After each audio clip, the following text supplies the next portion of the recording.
I'm interested in falcons, but I've been sucked into a whirlpool of intrigue involving terrorism, against my will, against my interest. But what do you do when you walk in a room and you see a falcon and a terrorist? Something that you didn't plan to see. You can report it, but then what do you do when nobody wants to hear it?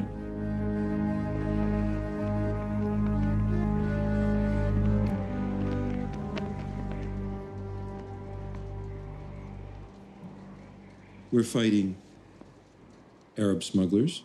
We're fighting the Russian mafia. We're fighting Central Asian governments who are helping them and making money. We're fighting the State Department that's afraid to offend Arabs. And Western biologists underwriting the whole thing as sustainable with the authority of the United Nations. What we have today is a black market which is so severely out of control, it can only be characterized as something equivalent to a drug trade. These birds are feathered cocaine.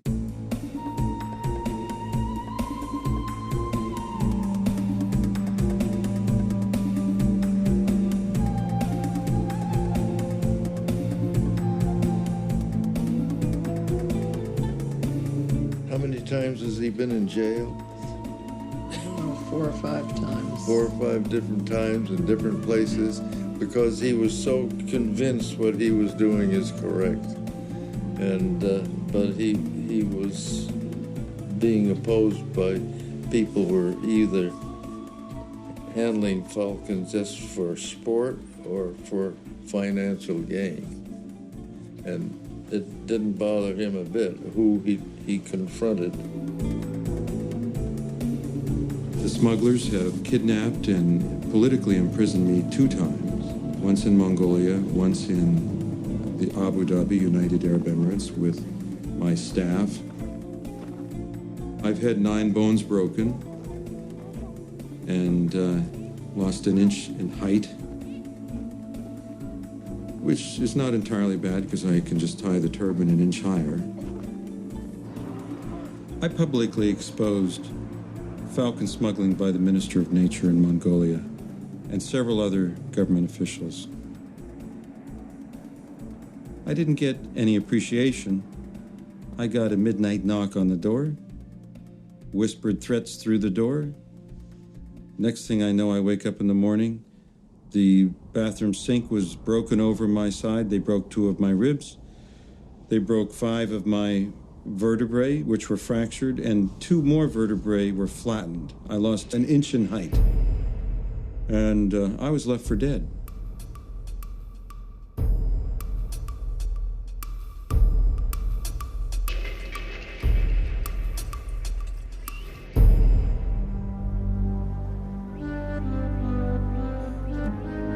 The perceptive abilities, the sensitivities of these birds are beyond human capacity to comprehend.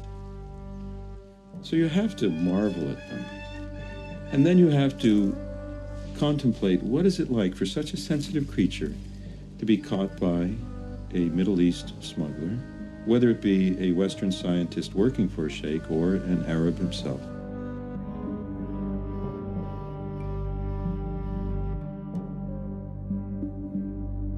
Wrapped up like an Egyptian mummy, stuffed into a mailing tube and smuggled down to the Gulf and sold for a 6-figure price or 7-figure price. What goes through the head of a sensitive creature? I mean, if it was just a rock or a dinosaur egg or something like that, no problem. But these are sentient beings, and they deserve protection. I used to be in this business many, many years ago. It seems like a whole other lifetime. But I sold gerfalcons to Arabs. They paid $26,000, $30,000, $35,000 for a gerfalcon. And it was dead a month later when they came back and asked for another one.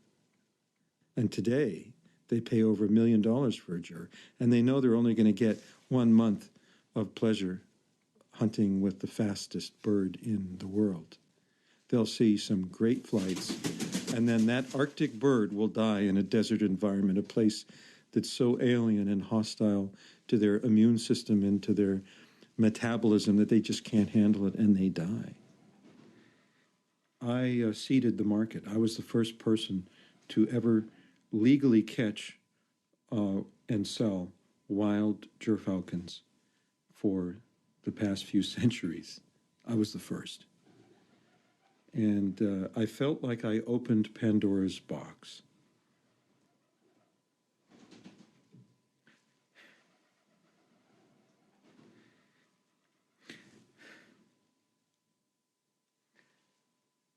And now I have to close it.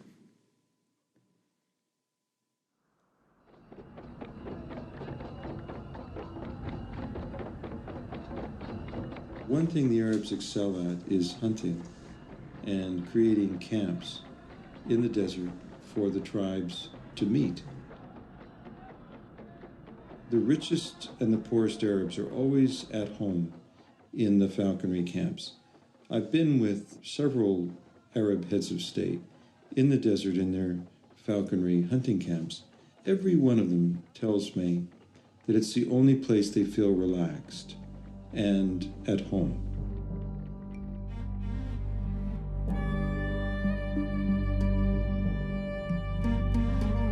In the falconry camps where I visited, there were always very nefarious characters coming and going, weapons merchants. Victor Boot was a frequent guest of Sheikh Zayed's hunting camps. And Osama bin Laden, for many years, made annual pilgrimages to the Royal Falconry camps of both Saudi Arabia and United Arab Emirates. The former Saudi ambassador, Prince Turki, went hunting with bin Laden many times. The foreign minister of the Emirates hosted bin Laden as a VIP guest in his falconry camp. Even after bin Laden was an internationally wanted mass murderer. When bin Laden lived in Kandahar, Afghanistan, the locals hated him because he stole all the falcons.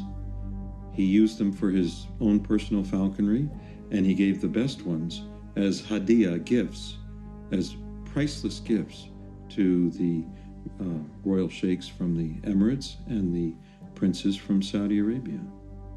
To his sons, they see him as a father.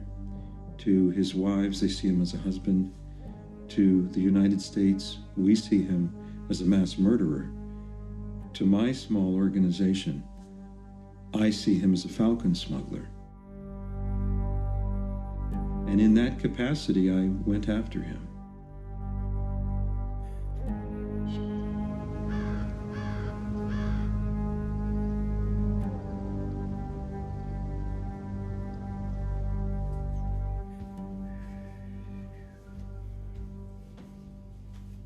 For some time, this was my bedroom, and my birds used to come in the window and sit on the balcony here, and my parents would have guests down in the living room, and once in a while, someone would get crapped on. Yes, he is addicted to falcons. Yeah, no question about it. Yeah. And I don't think that's entirely bad. Have somebody who cares a lot to protect them. I was faced with a choice when I was 18. One was to go to college, get a PhD, and the other was to go to the Middle East just to play with falcons. I wanted to go to Iran to be a professional falconer. So I knew my parents would try to stop me. I told them I was hitchhiking to California. I hitchhiked to West Virginia and called them by collect phone calls so they would see tangible proof I was going west. And then I went back up to Boston and took the first plane to Tehran. It was astounding. We really didn't know what to think. We didn't know whether something had happened to him or not, or whether he'd ever be back. But how many months was it that we never heard from him? I don't remember. But it was considerable.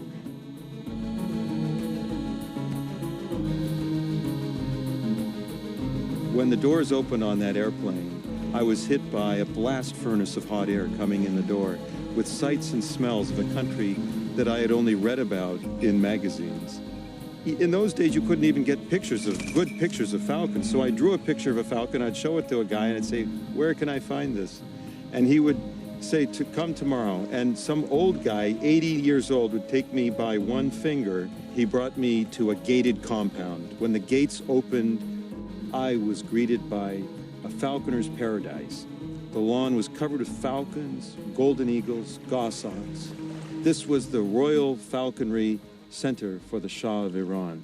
And I was hired by Nuri Tajbakhsh to train the falcons for the Shah at the age of 18.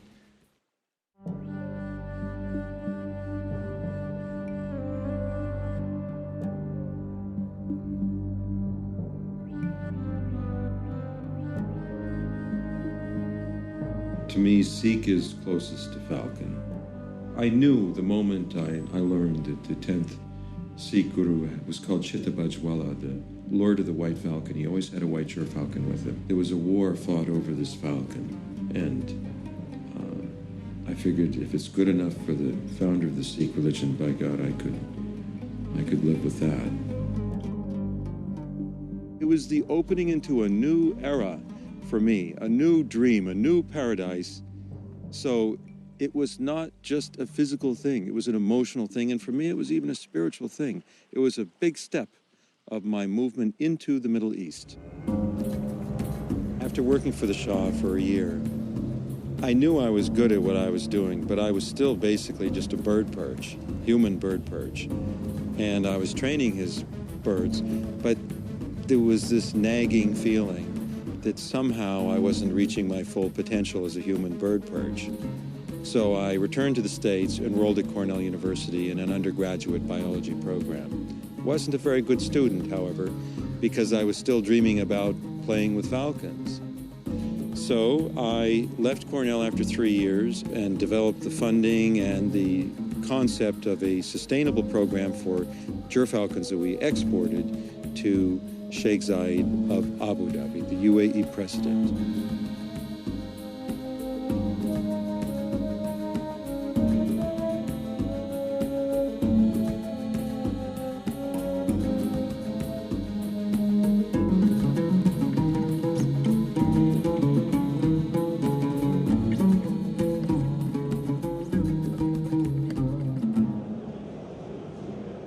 Falcons are the ultimate status symbol. That's why they're called al-Har, which means the priceless. When you pay money for a falcon in the Middle East, for al-Har, you can never pay money for this. You can pay the money for the labor of the man who brings the bird to you. But the bird is too perfect, too priceless, too valuable, too free to pay money for. So you pay the man, not for the falcon.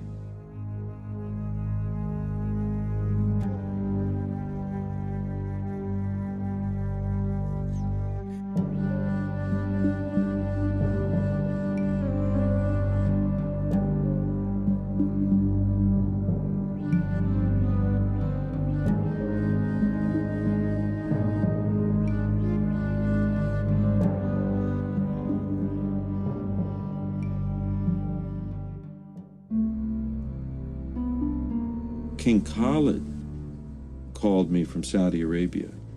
King Khalid wanted to buy my bird. Money is not a problem. We'll send an airplane. You can ask any price, and it's yours. A lot of people wanted that bird, and I didn't sell it to anybody. I kept that bird. The bird actually was killed. An Arab gentleman was asking me if he could buy the bird to stuff it and put it in a bell jar on his desk. And I refused, and he kept calling me, and finally I told him that if I would give him my dead falcon, which he could stuff and put on his desk on one condition. He said, okay, fine, I agree before you ask. I said, okay, I want you to kill your son, give him to me, I'll stuff him and put him in a glass jar in the corner of my living room. And he stopped calling me.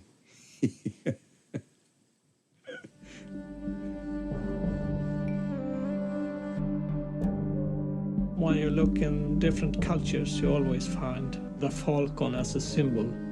I mean, you can find it in the Egyptian culture, the Arabic culture, the Chinese culture, the European culture, where the falcon or the birds of prey is a symbol of power, beauty, and some divine thing. If we go back in the history, we can see that the falcons, in fact, they really have played a role in history. A very high valued role in history, because you could get some really good benefits of using these falcons. The King of Denmark, he used the white falcons collected on Greenland, Iceland. He sent 10 of the white falcons to the King of France, 50 falcons to the King of Spain, to have their permission to sail with a fleet through the Mediterranean. So these falcons were really valued gifts. Still today, there can be some sort of this type of trade. There's been at least 2 requests from Saudi Arabia to both Denmark and to Sweden through their ambassadors, where there has been an offer of better trade, amongst other with oil, if Sweden or Denmark could bring some gyrfalcons to the market down there. So still has some value, these birds. When the Soviet Union collapsed and all the different states, Kazakhstan, etc., there was a more or less free market and no regulation. There was a really big trade of the wild falcons. People were knowing that the falcons had a value. Between 1981 and 1991, in any given year, there were only about 3,000 falcons in the Middle East. It could have continued forever. When Russia opened up, it was at a high point, 14,000 falcons coming out of Central Asia. It cannot continue this way. Now it's an unsustainable black market. Before it was a sustainable market with some black market. Now it's mostly bad. After the fall of the Soviet Union, I had to divorce myself from my former employers to whom I was supplying legal falcons, the royal sheikhs and princes of the Arabian Peninsula. And I dedicated my life to shutting down this black market.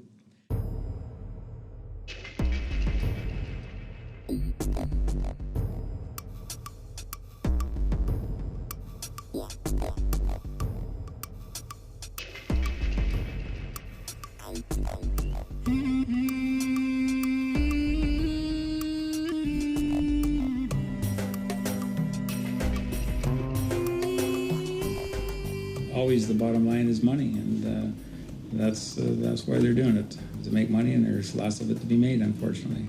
I had information just 2 years ago of smugglers being in the province of Quebec, where there is a form of gyrfalcon that's very sought after by the Saudis, and so no, they're still doing it, and I suspect we'll always continue to do it, because ounce for ounce, a gyrfalcon's worth more money than heroin, and the penalties for smuggling it are a whole lot less. So, as a profit project, much better to smuggle birds.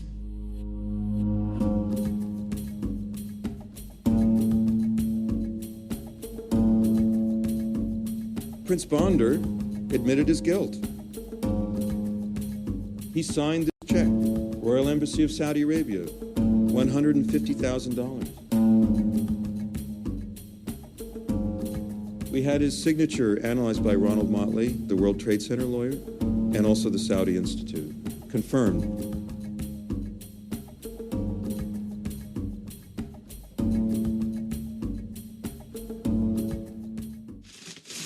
It's just an endless pile of material. Here's the Saudi prince smuggling falcons out of Mongolia on a TriStar jet. All with the approval of the Mongolian government, was breaking its own law.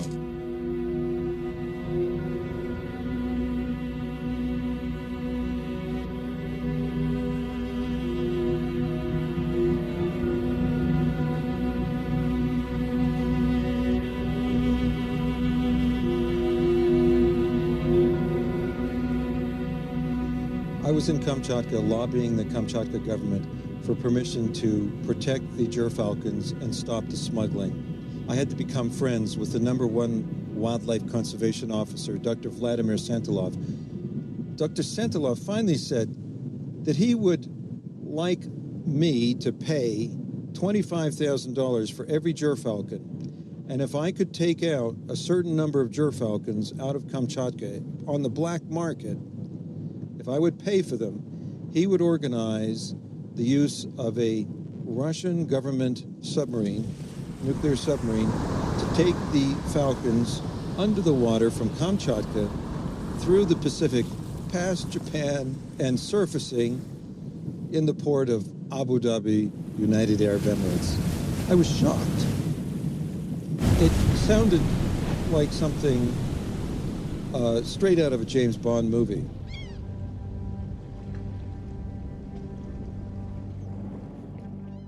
When I was last in the Emirates, I saw for sale falcons brought down from Kamchatka. The starting price was $80,000, and they had birds that sold for over $1 million. They actually had a storefront in Abu Dhabi. They had a shop where they sold falcon equipment and falcons. All the sheikhs knew about it. It was 100% illegal, and they were all wild.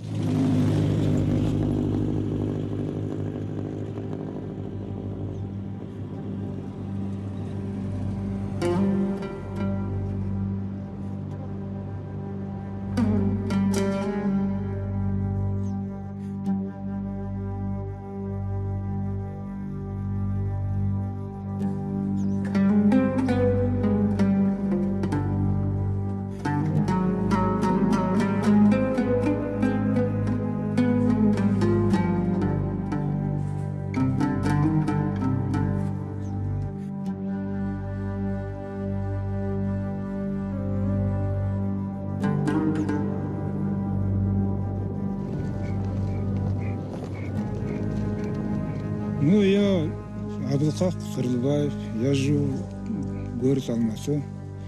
Я потомка соколятник, я с детства занимаюсь соколами, беркутами.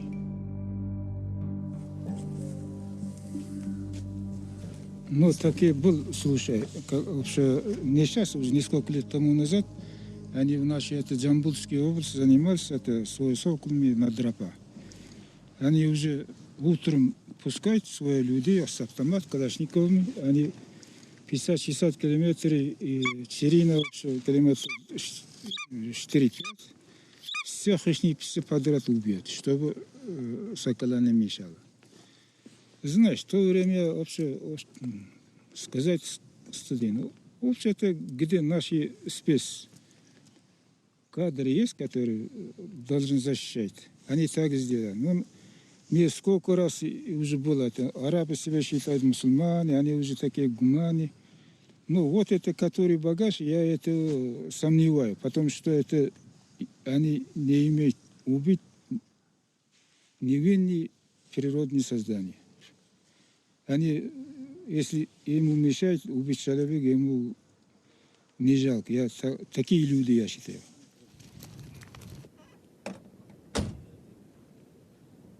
Здесь раньше было очень много соколов, и вообще много дичи было всякой разной. Сокол-балобан в наших местах, вот у нас в Казахстане и в Киргизии, основной его корм – это большая песчанка. Теперь, когда соколов не стало, есть опасность, значит, эта песчанка является распространителем болезней, чумы. Ну, теперь раньше было, приедем, смотрим, там сокол летает, там какого-нибудь голубя ловит, или там. А теперь нету, сидим.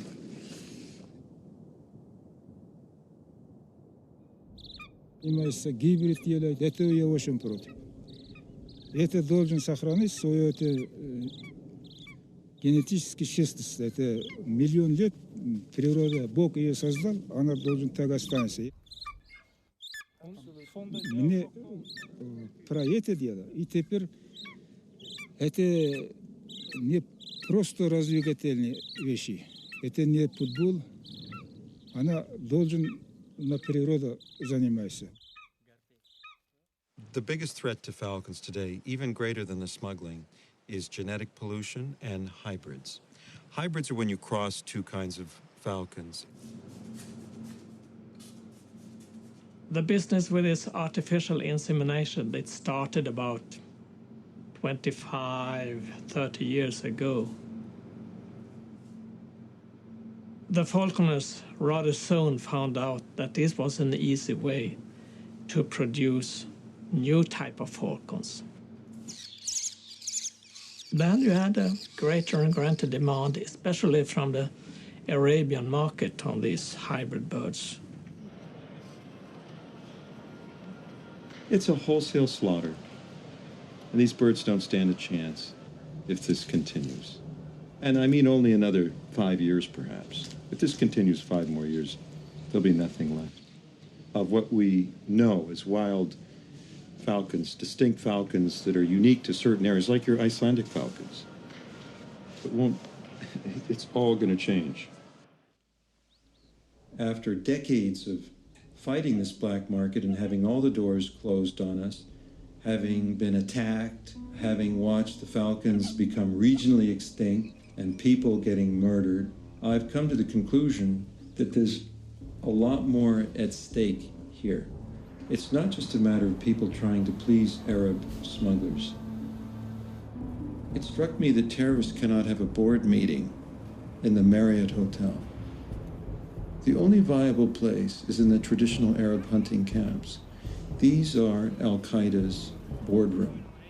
And I was supplying and training the falcons, without which these camps could not exist. I started to notice this during my career with Sheikh Zayed. It's not just a matter of helping Arabs with a hobby. It's a matter of helping Arabs network with terrorists. I spent 25 years in the Middle East. I mean, it's, they're people. They're like people like other people.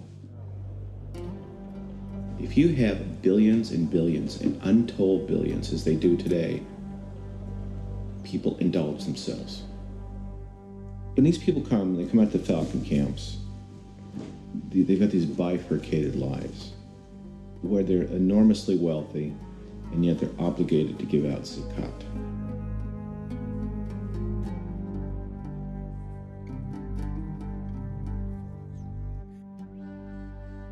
A lot of this zakat goes into fundamentalist schools. And when they hold a majlis out in the desert with the Pakistanis, with the generals, and hand out the money, and you've got a Pakistani leadership that wants to use Islam to unify the country, it's all done in one business meeting. Falcons, madrasas, buying off generals, buying off the army, funding the Afghan resistance.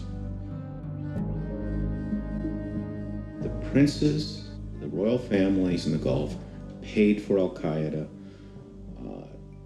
They would meet with Al-Qaeda people at the falconry camps. I mean, this has been seen on overhead. We know it exists. You show up and you say, here is $100 million in cash.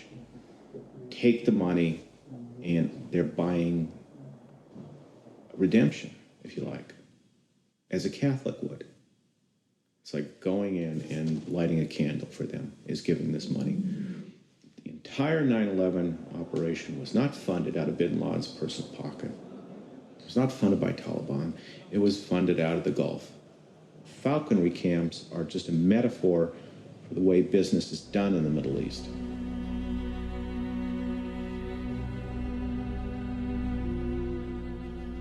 All that Gulf money came through falconry camps, came in cash, fly the airplanes in, leave the cash, come home. And there's no proof.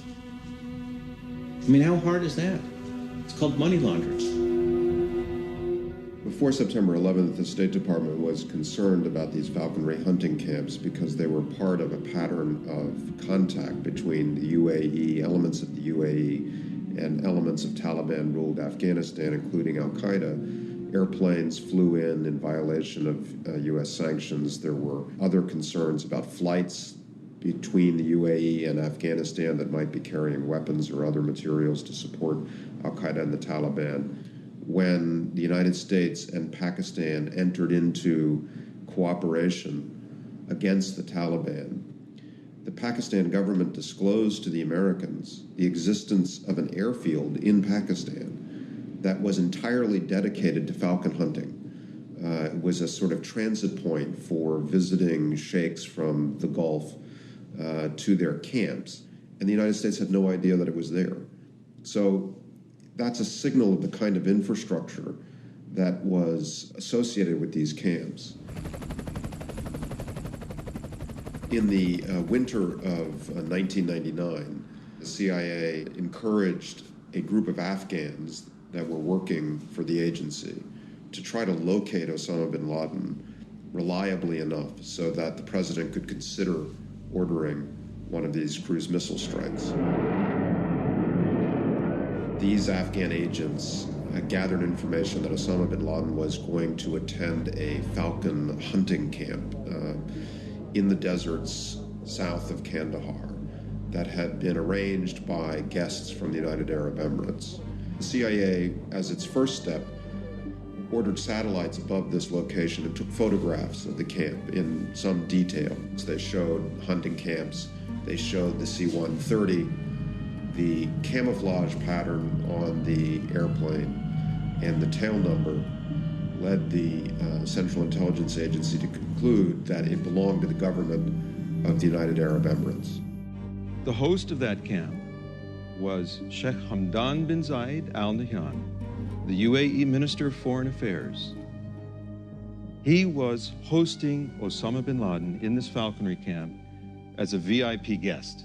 You see the foreign minister's airplane there. Normally, then you sit the guy down and say, all right, who was at the camp? How was this arranged? How did you get, who was the Taliban? And the guy sits down and submits to a briefing because the man's indicted, bin Laden. Or he sits you down and says, he was never there. You get some sort of answer, but we are too afraid to go in and ask those questions because we need cheap oil and we need jobs after we leave the government.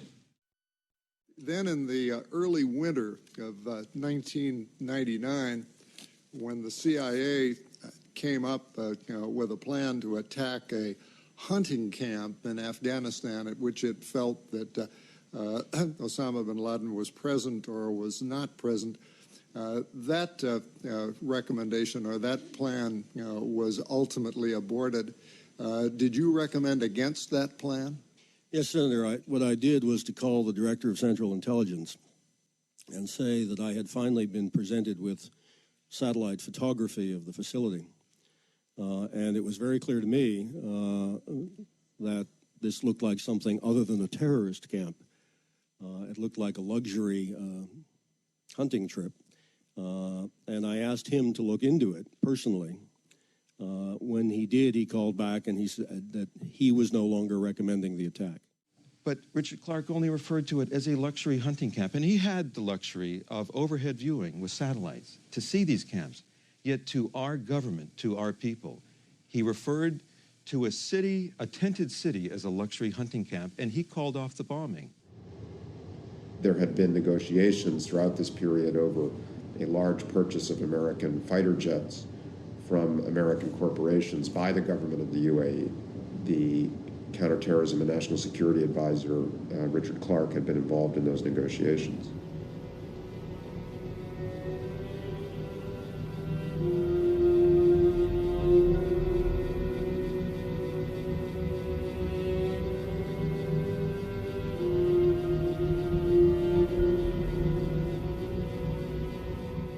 Alan and his work and his revelations have been completely ignored.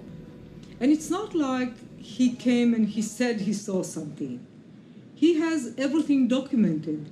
He has film, he has documentation, he has correspondence. He almost lost his life in Mongolia, in other places. It's not like he's coming and he's just making allegations. There is heavy documentation, yet nobody was willing to act upon it. Why not? It's money. The people in the State Department, the National Security Council, the White House, know that when they leave the White House, That's the end of their government service, and they need money. You cannot afford to offend the Gulf Arabs because they've got the money. It's the golden rule. He who has the gold makes the rules. Of course, the question always comes up, if bin Laden would have been taken out at that particular money camp, would there have been a 9/11? Bin Laden, of course, and his operators planned 9/11, and they planned it in Afghanistan. So perhaps if action would have been taken against the targeted information and intelligence we had of that particular money camp, of bin Laden being there, in all due respect for all the naysayers and people who look at this, could we have prevented 9/11? The fact is probably by taking out bin Laden in 1999 and many of his operatives, 9/11 may not have happened. 9/11, since 9/11, there's been no investigation of the Gulf, the financing. There's been no pressure put on Saudi Arabia, on the Emirates, or any other country to explain why they protected bin Laden and why the administration did nothing. Our war on terror begins with Al-Qaeda, but it does not end there. It will not end until every terrorist group of global reach has been found, stopped, and defeated. Every nation in every region now has a decision to make. Either you are with us or you are with the terrorists.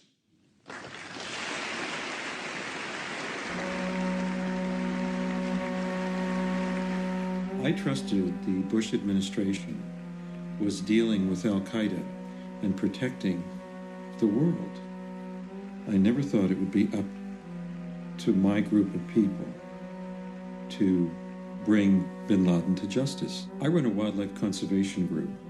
My job is to save falcons from smugglers and to stop genetic pollution.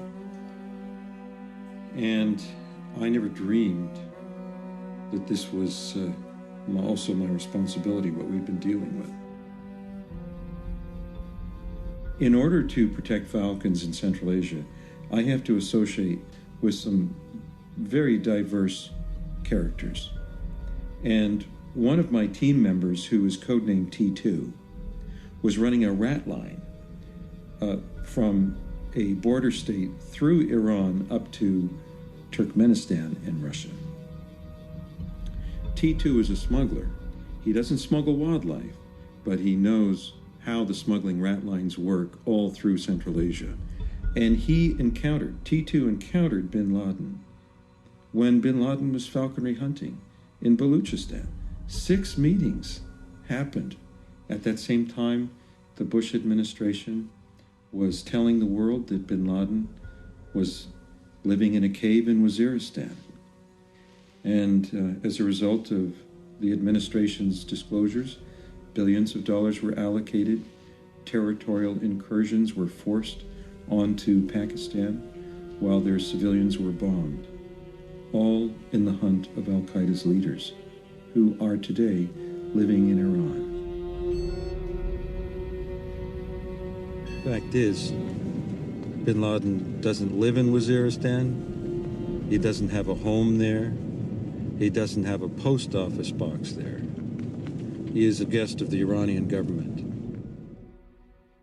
When Alan and his group first approached me, I was really intrigued by the idea that maybe we could do a good job and help the U.S. government locate Osama bin Laden. I think the most intriguing thing about the information that Alan's source provided was the ability to electronically triangulate Osama bin Laden's location. Each of Osama bin Laden's falcons were equipped with a little backpack that had a radio transmitter. And they broadcast on a unique frequency so that Osama bin Laden could always track his birds down and retrieve them. Well, these unique frequencies had a range of some 10 miles in cluttered area and over 100 miles in line of sight. So my thought was it should have been a very simple thing to establish a listening post outside the Iranian border, but capable of sweeping this area, looking for those frequencies during the falcon hunting season, and then triangulate where those frequencies are coming about, and that would give you the true location of Osama bin Laden within, say, a square mile. In 2005, after we had received some very credible and corroborative intelligence based on the sighting of bin Laden in Iran in November of 2004, we had processed a lot of information intelligence to the FBI and to the Pentagon and to Secretary Rumsfeld and his assistant secretaries, undersecretaries. We had looked for some follow-up by our military and by our intelligence people to validate or invalidate the information we received. I had just returned from Israel, from the Middle East, and went to the Pentagon when I got back, and then reinforced with the Assistant Secretary of Defense for Special Operations the intel that we had on bin Laden. Nothing happened. My attorney works in the intelligence community. He had a frank discussion, and he was told, yes, we know bin Laden's in Iran. It's a trade secret. Leave him alone. Then 2 of those CIA officials told my attorney, if your team goes into Iran as they are planning to catch bin Laden and deliver him to the United States, we will leak your activities to the Iranian Revolutionary Guards. And when you are in the desert chasing bin Laden, a helicopter will appear on the horizon and it will take you to Iranian prison. They will do our dirty work for us, so leave him alone. I spent a lot of time debriefing Iranian defectors, people who have worked for various Iranian intelligence organizations, and for whatever reason, they thought they were about to be killed, their families were in jeopardy. They decide to leave, and they come out with something. They generally come out with documents, with information, things that they think that they can use to provide for their family in the future. Now, one of these defectors came to me in early 2003, and I cite his information in my book, Countdown to Crisis. And he told me of meetings that took place in Iran before the September 11th attacks between Ayman Zawahiri, the number 2 of al-Qaeda, and the Iranian leadership, and between Saad bin Laden, the son of Osama, and the Iranian leadership. These meetings took place in January of 2001 and in May of 2001. And he provided this information to the CIA in July of 2001, but they were not interested and they blew him away. It's one of the reasons why the CIA has been reluctant to talk about what they knew before the 9/11 attacks about al-Qaeda involvement with Iran, because in fact they knew a lot.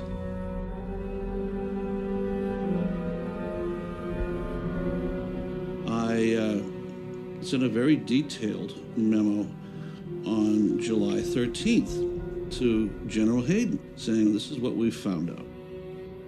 We have our information from a source that hunted with bin Laden in November 2004.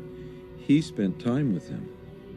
Bin Laden travels inside Iran with an entourage of only 4 persons during the falconry hunting season. Alan and his team have a plausible eyewitness who actually spent time with Osama bin Laden and asserts that he can repeat this, that he can actually get himself back into Osama bin Laden's camp at will. The source learned the frequencies of the telemetry transmitters on each of bin Laden's falcons. Bin Laden uses the same 3 frequencies while he's hunting. Now, at the very least, one would think that the CIA would want to meet this guy. At this point, this is my 3rd attempt, and so I sent the letter out certified mail. Now, CIA doesn't sign certified receipts, but we had proof that it was mailed. And on the per instructions, I put a certain notice on the outside of the envelope, and a friend of a friend in General Hayden's office made sure that it was on the top of General Hayden's inbox. Well, another copy went to the head of the National Clandestine Service. Another copy went to NSA. You can say, maybe one of these got lost in bureaucracy, but not all of them. There was another 8 months of silence. So I raised the funding and took a team in to the mountains of Afghanistan, Tajikistan, so that we could find T2 and interview him for a first-hand account. It took a month to organize this interview with T2. T2 made tremendous concessions and made a huge risk to grant this interview. In exchange for that, we had to concede to protecting his identity. T2 arrived wearing a balaclava, gloves, and sunglasses. He insisted that his voice be scrambled and took every precaution to protect not only himself, but his village.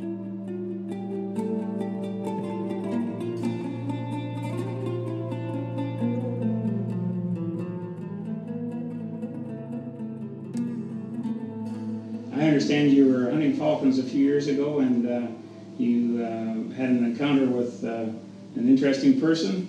Could you tell us about what happened that day? Мы шли через Иран, встретились на востоке Ирана, это рядом с Белуджистаном, примешни. Как раз vakti abita amca vakti. Geçti Gamze demiş Rus'u, maddi de ama все, это было в 2004 году, в ноябре. Did you go for a hunt with them? Конечно. Я же говорю, 3 дня. Was it successful? Да, абсолютно. Это полный адреналин, это кайф, который... What were you hunting, Hubara? На дрофа такой. Вот такой. Он их убил, до других. How many falcons would they have had to hunt with? По 5 соколов. Всегда постоянно сокол. During the interview, which took about 55 minutes, it was an extremely warm environment, and T2 was, of course, had a balaclava on, which made it very uncomfortable for him, even with that extra added stress to the interview. And I think he was certainly concerned about being there for his own safety. He really didn't show any signs of body language deception or in his voice that I could detect. The building was surrounded by his people, and all the while that we were talking to him, his phone kept ringing. And if he didn't push the off button each time, our place would have been stormed.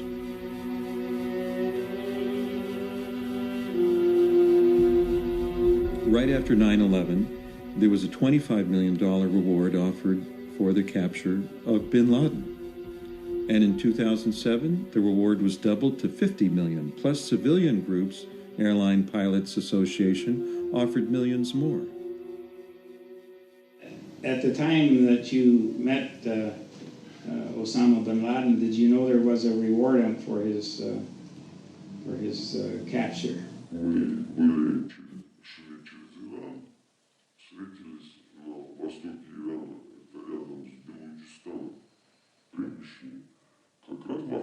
$15 million didn't tempt you? Нет, это просто замануха очередная. Это же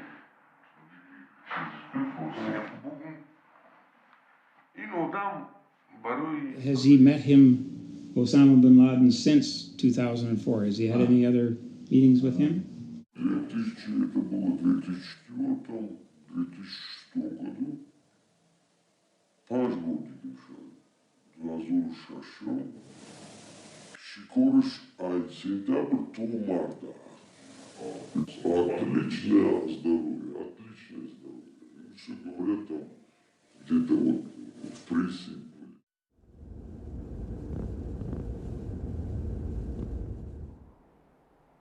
Here's a guy who goes on vacation every year and bumps into Osama bin Laden.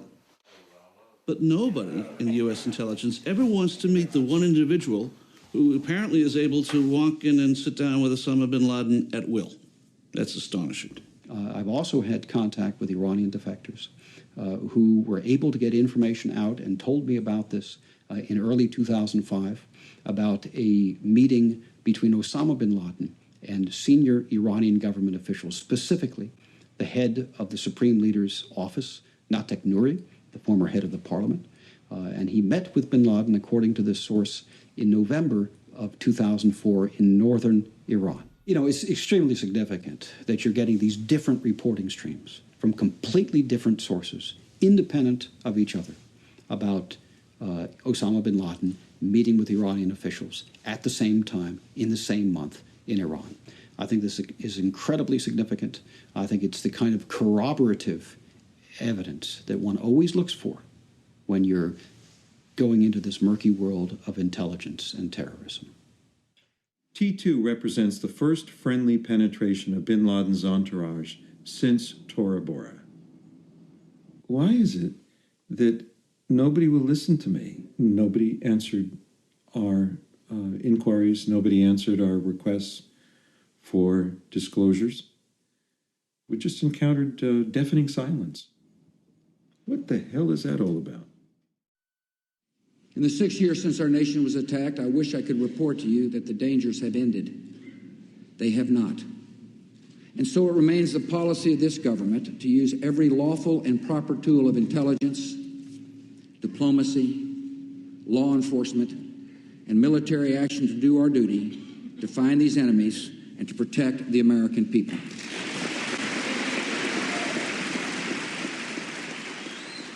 No one wanted to start a war with Iran. No one wanted to embarrass the Saudis. No one wanted to drag out before Congress what did or didn't happen when Vice President Bush was working for Reagan. Everyone seemed to have the feeling that we should just let the whole matter drop. I wonder how the families of the victims of 9/11 feel about that. Bin Laden is given a long leash. He cannot leave Iran. If he does leave Iran, his family will be sacrificed in a very unpleasant way. And finally, in December 2009, Bin Laden's son comes out and explains that his family has been under house arrest in a gated compound north of Tehran since 2001. And I just find this extraordinary that the son, it took 5 years for the son to come out with information I have been explaining in more detail since January 2005. And only after all of these obstructions, I realized, you know, nobody's going to let us get bin Laden. They're going to hurt us if I go after him. So that's when I contacted Rewards for Justice when President Obama was sworn in. And Rewards for Justice has not contacted me.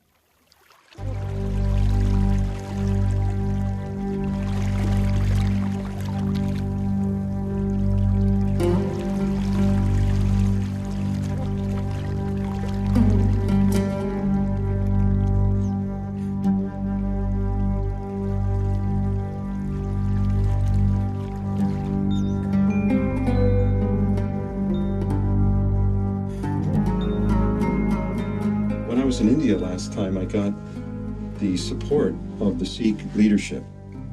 These are signed by the most important Sikh leaders. We're going to explain to the United Nations and other bodies that these falcons are the national birds of the Sikhs and they cannot be allowed to be damaged.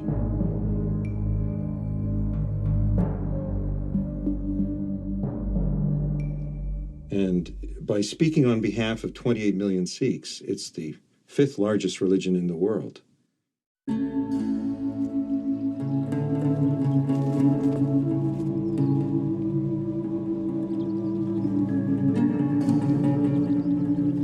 Мир можно охранить, жизнь можно охранить, все человечество можно охранить. Если мы такие, начинающие деньгами, начинающие такие атомные бомбы, так и будем, тогда мы не могем сохранить свой общий дом, это земля. Но мне мечта, чтобы вот такие степь, такие грех Она пусть размножается свою родину искал, мы ее сотрудним, вместе охотимся, как верный друг. Ну, у меня взгляд такой.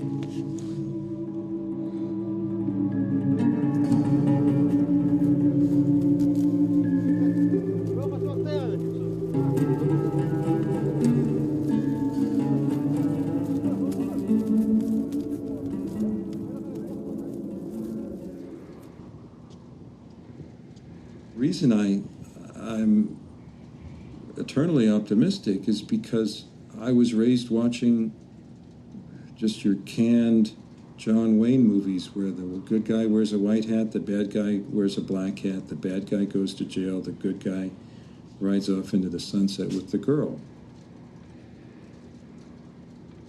I always believed there'd be a happy ending, but there never was. Instead, it was just a mudslide of hell. This is mission impossible. Logically speaking, I still believe we're going to win in the end.